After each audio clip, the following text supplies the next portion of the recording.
آقای لامبورگینی یه کارخونه تراکتورسازی داشت، یه دونه فراری خریده بود، این کلاسش خوب کار نمی‌کرد، نامه نوشت به انزو فراری که جناب فراری عزیزم، ریاست محترم کمپانی فراری، این ماشینی که من خریدم کلاسش مشکل داره.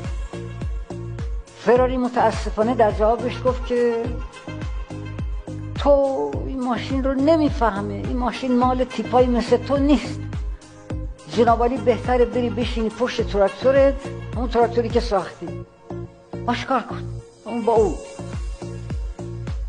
همین یک پیام.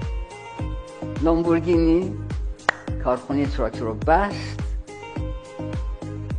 به ساختار جدید رو انداخت به نام لامبورگینی. 11مین انسانی که ماشین لامبورگینی رو خرید فراری بود.